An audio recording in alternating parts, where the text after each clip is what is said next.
be uploading videos related to topics from your class 12th CBSE physics. हम हर एक topic को बहुत बारीकी से बहुत डिटेल में पढ़ेंगे, हर एक कॉन्सेप्ट को समझेंगे, उससे रेलेवेंट क्वेश्चंस करेंगे जो क्वेश्चंस आपके बोर्ड्स में पूछे जाते हैं and we will be developing our concepts throughout the year. अगर आप मेरा चैनल फॉलो करते हैं और हर एक वीडियो को प्रॉपर्ली देखते हैं, I assure you that you would not require any additional help for physics. Remember, physics is one of the most difficult subject. It actually is not, but लोग consider करते हैं, बच्चे consider करते हैं, physics में बहुत problem face करते हैं. One of the most difficult subjects for science class 12. इतना difficult है नहीं जितना हमने इसे बना रखा है. अगर आप मेरा चैनल फॉलो करते हैं और सारे वीडियोस प्रॉपर्ली देखते हैं, physics will be on your tips by the time you will be giving your boards, and no one, trust me, no one can stop you from getting 100% marks in physics for class 12. अगर आप बहुत diligently इसको follow करते हैं तो बहुत ज्यादा देर नहीं देनी है आपको पढ़ाई करने के लिए. Just I will be uploading 15-20 minutes videos every day. आपको हर एक टॉपिक पे उन वीडियोस को देखना है और एक बार बुक से, एनसीईआरटी बुक से उसको पढ़ लेना है. That will be it. मैं आपको हर तरीके के क्वेश्चंस, हर तरीके के सीबीएसई पेपर्स, हर तरीके के एक्वेंट करा दूंगा क्वेश्चन से, जिस तरीके के क्वेश्चंस पेपर में आएंगे, जो क्वेश्चंस पेपर में आएंगे. अगर आप अपने स्कूल के एग्जामिनेशंस दे रहे हैं, उन एग्जामिनेशंस के लिए भी it would be very helpful. अगर आपको आज का वीडियो पसंद आता है तो प्लीज मेरे वीडियो को लाइक कीजिए, मेरे चैनल को सब्सक्राइब कीजिए एंड कमेंट सेक्शन में लिख के बताइए कि क्या इंप्रूवमेंट की जानी चाहिए इन वीडियोस के साथ और किस टॉपिक पे you want the videos next. मैं हर एक तरीके की प्लेलिस्ट क्रिएट कर दूंगा जिससे कि आप लोगों को वीडियोस देखने में, वीडियोस ढूंढने में परेशानी ना हो. और अगर आपको कोई और सजेशन देना है तो please please please comment section में लिखिए, कमेंट सेक्शन में बताइए कि आपको वीडियो कैसा लगा. आज का वीडियो शुरू करते हैं. आज हम लोग बिल्कुल अपने फर्स्ट चैप्टर से स्टार्ट करेंगे. आप सबको पता है फिजिक्स का पहला चैप्टर क्या है, इलेक्ट्रोस्टैटिक्स. फिजिक्स क्लास 12 का पहला चैप्टर है इलेक्ट्रोस्टैटिक्स. इससे स्टार्ट करते हैं. सबसे पहले देखते हैं इलेक्ट्रोस्टैटिक्स का मतलब क्या है. Electro is related two electron और इलेक्ट्रिसिटी. इलेक्ट्रॉन्स या इलेक्ट्रिसिटी से रिलेट करता है इलेक्ट्रो. एंड स्टैटिक्स मतलब स्टेशनरी.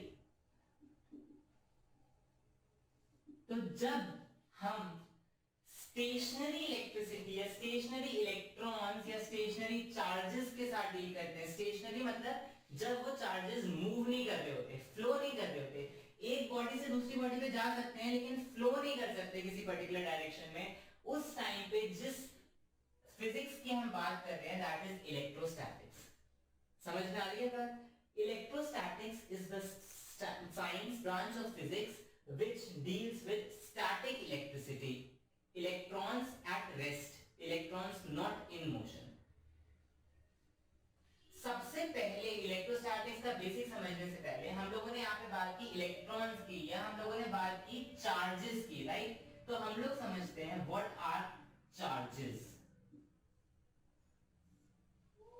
अगर मैं आपसे ये बोलूं कि आपको बताना है कि what is happiness or what is sadness, so we cannot describe happiness or sadness in terms of any definition, right. हम ये नहीं बता सकते. आप खुद ही सोच के बताइए. सपोज आपको खुशी को डिफाइन करना है, what is खुशी, what is happiness, या आपको जेलेसी डिफाइन करना है, जलन, what is jealousy. तो आप कैसे डिफाइन करेंगे. हैप्पीनेस क्या होती है. हैप्पीनेस जब हम स्माइल करते हैं तब हम हैप्पी होते हैं. हैप्पीनेस क्या होती है. जब हम एंजॉय कर रहे होते हैं तब हम हैप्पी होते हैं. हैप्पीनेस क्या होती है. जब हम पार्टी कर रहे होते हैं तब हम हैप्पी होते हैं. जब हमारे एग्जाम्स खत्म होते हैं तब हम हैप्पी होते हैं. जब हमारे अच्छे मार्क्स आते हैं तब हम हैप्पी होते हैं. जब हमारे पेरेंट्स हमें गिफ्ट देते हैं तब हम हैप्पी होते हैं. बेसिकली हैप्पीनेस से क्या होता है या हैप्पीनेस कब होती है हमको, हम वो तो डिफाइन कर सकते हैं, लेकिन हैप्पीनेस होती क्या है हम वो डिफाइन नहीं कर सकते. क्यों. क्योंकि वो ह्यूमन नेचर है. That is an inherent property of any human being. उसी तरीके से, बिल्कुल इसी तरीके से चार्ज क्या होता है ये डिफाइन करना हमारे लिए बहुत मुश्किल है. हम ये डिफाइन कर सकते हैं कि कब एक बॉडी चार्ज होती है, और हम ये भी डिफाइन कर सकते हैं कि जब एक बॉडी चार्ज होती है तब उसकी क्या क्या प्रॉपर्टीज होती हैं. लेकिन हमारे लिए चार्ज को इन पर्टिकुलर डिफाइन करना थोड़ा मुश्किल है। अगर हम बात करते हैं कि चार्ज क्या होता है, तो सबसे पहले वही बोलूंगा जो अभी मैंने हैप्पीनेस के लिए और सैडनेस के लिए बोला था। It is the inherent property of any object, inherent property of any object.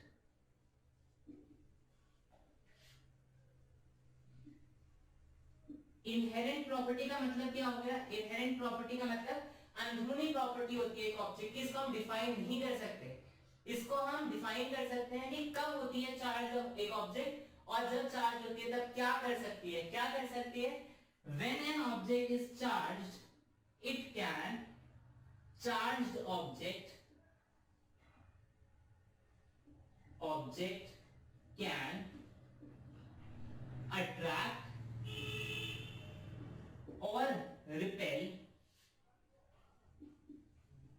another charged object.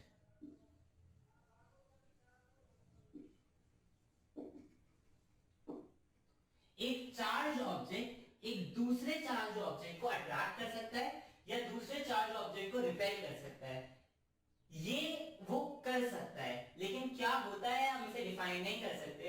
एक चार्ज एक ऑब्जेक्ट की इनहेरेंट प्रॉपर्टी होती है, इनहेरेंट प्रॉपर्टी मतलब अंदरूनी प्रॉपर्टी होती है, जिसके कारण वो क्या कर सकता है, या तो किसी ऑब्जेक्ट को अट्रैक्ट कर सकता है, अपनी तरफ आकर्षित कर सकता है, या रिपेल कर सकता है, अपने से दूर भगा सकता है। तो it can either attract or it can repel another object because of its charge. अगर हम बात करते हैं चार्ज के टाइप्स क्या होते हैं, चार्ज कितने तरीके के होते हैं, तो charges are of two types, दो तरीके के चार्जेस होते हैं, एक तरीके का और दूसरे तरीके का, है ना। जब तक इसका नाम नहीं पढ़ा था तब तक साइंटिस्ट बहुत कंफ्यूज थे कि चार्ज का नाम क्या रखें, what should be name the charge. तो हम लोग जैसे घर में कोई छोटा बच्चा होता है तो उसका नाम सोचते हैं ना, तो हम लोग सोचते हैं कि अच्छा इस तरीके का होना चाहिए, उस तरीके का थोड़ा यूनिक होना चाहिए। तो इवन साइंटिस्ट वांटेड कि मतलब चार्ज के जो दो टाइप्स हैं उनका कुछ नाम रखते हैं, दैट शुड बी यूनिक, ठीक है। तो उन्होंने एक बहुत ही यूनिक नाम रखा, एक का नाम रख दिया पॉजिटिव और दूसरे का नाम रख दिया negative. Now have you ever heard of someone's name positive and negative? नहीं, वी हैवंट, राइट। हम लोगों ने कभी नहीं सुना किसी का नाम पॉजिटिव और नेगेटिव होते हुए। हमने बहुत सारे नाम सुने, ठीक है, आप लोगों के बहुत प्यारे प्यारे नाम होंगे, ठीक है, बहुत सारे ऑब्जेक्ट्स के हमने नाम रखे, हमने रखा ट्री, बेंच, टेबल, चेयर, कुछ भी, लेकिन हमने किसी चीज का नाम पॉजिटिव और नेगेटिव नहीं रखा। तो why did we call the charges as positive और negative? That was because these charges had opposite nature. Suppose हम 10 टाइप 1 के चार्जेस रखते हैं, टाइप 1 चार्जेस, एंड हम लोग 3 टाइप 2 चार्जेस रखते हैं, टाइप 2 चार्जेस रखते हैं, मतलब एक किसी तरीके का एक किसी तरीके का। तो इसका आंसर कुछ भी हो सकता है, इसका आंसर 13 भी हो सकता है, इसका आंसर 12 भी हो सकता है, इसका आंसर 11 भी हो सकता है, इसका आंसर 9 भी हो सकता है, इसका आंसर 7 भी हो सकता है, कुछ भी हो सकता है। मतलब total charge on an object कुछ भी हो सकता है। अब अगर मैं आपसे बात करूं, सपोज यू हैव 10 स्वीट्स, आपके पास 10 स्वीट्स हैं और मैंने आपको 3 स्वीट्स और दे दी, तो आपके पास 13 स्वीट्स होंगी ना। ऐसा हो सकता है कि आपके पास 13 स्वीट्स ना हो? नहीं, मतलब 10 3 और 3 दे दी तो 13 हो जाएंगी, ठीक है। लेकिन चार्जेस के साथ ऐसा नहीं है। अगर 10 चार्जेस थे, मैंने 3 चार्जेस और दे दिए, तो कोई जरूरी नहीं है वो 13 होंगे, वो हो सकता है कि 12 भी हों। अगर ये इसमें से सपोज एक चार्ज, सपोज ये 10 चार्ज पॉजिटिव थे, इसमें से दो चार्ज पॉजिटिव थे, एक चार्ज नेगेटिव था, तो कितना हो जाएगा इसके पास? 12। यस और नो? यस और नो? है ना। अगर सपोज इसके पास यहां पे ये तीनों चार्जेस नेगेटिव थे, तो कितने हो जाएंगे? 10 - 3 7। यस और नो? सपोज इसमें से दो नेगेटिव थे एक पॉजिटिव था, तो कितने हो जाएंगे? 9। तो इसमें कुछ भी हो सकता है। यहाँ पे ये जो यहाँ पे मैंने नंबर लिखे हैं, इसमें से कोई सा भी नंबर हो सकता है, और ऐसा तभी हो सकता है किसी चीज के साथ जब उसमें से एक चीज पॉजिटिव हो और दूसरी चीज नेगेटिव हो।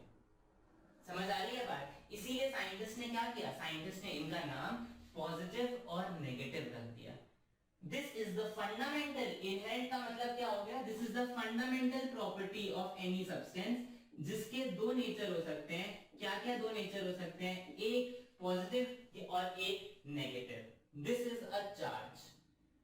अंडरस्टूड? समझ आई बात? कोई डाउट?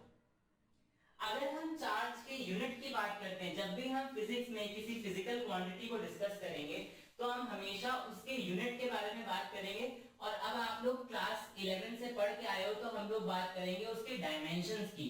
तो अगर हम चार्ज के यूनिट की बात करते हैं तो साइंटिस्ट ने चार्ज का यूनिट रखा coulomb, unit of charge coulomb.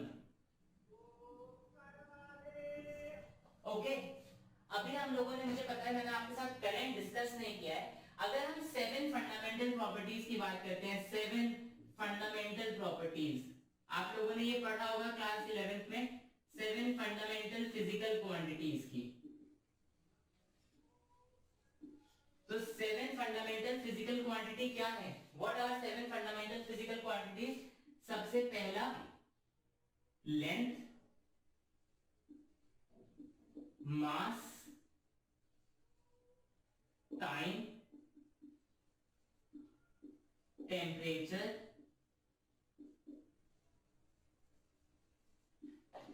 Current,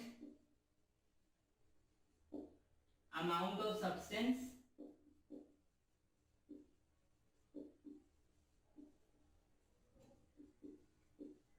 and luminous intensity.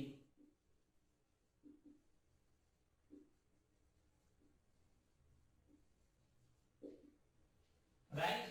Length, mass, time, temperature, current, amount of substance and luminous intensity.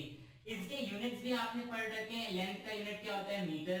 मास का यूनिट क्या होता है, केजी। ऐसा यूनिट की बात करेंगे, seconds, kelvin, ampere. Amount of substance is measured in moles and luminous intensity is measured in candela. These are 7 fundamental physical quantities. Fundamental physical quantities मतलब ये किसी और चीज से मिलके नहीं बन सकती। अगर हम करंट और चार्ज का रिलेशन देखें, यहाँ पे हमें चार्ज के बारे में बात करना है तो बाकी सबके बारे में बात नहीं करेंगे। अगर हम चार्ज और करंट के बीच का रिलेशन देखें तो चार्ज एंड करंट को हम डिनोट करते हैं आई से। इनके बीच का रिलेशन होता है I current is equal to, या I write over here, current is equal to, ये आपने क्लास 10th में पढ़ा है, charge flowing per unit time. I is equal to Q by T. Is it clear? समझ आ रही है बात? I is equal to Q by T. अगर हम यहाँ से कूलम की वैल्यू जानना चाहें तो हम कूलम की जान सकते हैं। आई करंट का यूनिट होता है ampere, is equal to coulomb divide by time. तो यहाँ पे कूलम क्या आ जाता है, ampere into time. This is the relation between coulomb and ampere. Dimensional formula अगर आपको कैलकुलेट, आई होप ये आपको समझ में आ गया होगा, right? If you have to calculate dimensional formula, right, तो डायमेंशनल फॉर्मूला हम इसी फॉर्मूले से डिराइव करते हैं। ये हमारा फॉर्मूला क्या है, current is equal to charge upon time. Current का डायमेंशनल फॉर्मूला होता है एम्पियर ए, चार्ज का हमें निकालना है एंड टाइम का होता है टी। तो अगर हम चार्ज का डायमेंशनल फॉर्मूला कैलकुलेट करेंगे तो कितना हो जाएगा, n0 l0 t1 a1, dimensional formula of charge. अगर आज की क्लास की हम बात करें, what are the important questions जो हमने आज की क्लास में पढ़े, तो सबसे पहला इंपॉर्टेंट क्वेश्चन, चार्ज होता क्या है? What is charge? Charge is the fundamental property of a substance due to which it can either attract or repel similar or dissimilar objects, right? Charge आता कहां से है? Because of electrons on a particle. Charge का unit क्या होता है? That is coulomb. Charge के unit का करंट के यूनिट के साथ रिलेशन क्या होता है? That is coulomb is equal to ampere into time. And charge का डायमेंशनल फॉर्मूला क्या होता है? That is n0 l0 C1A1। आज का वीडियो बहुत ही शॉर्ट रखा है मैंने, इसी तरीके से सारे videos will be very short, very short. आपको अगर आज के वीडियो समझ में आया है, अगर आपको आज का वीडियो पसंद आया है, तो please like the video, please comment in the comment box how can I improve the videos for you, and please subscribe to my channel. Thank you.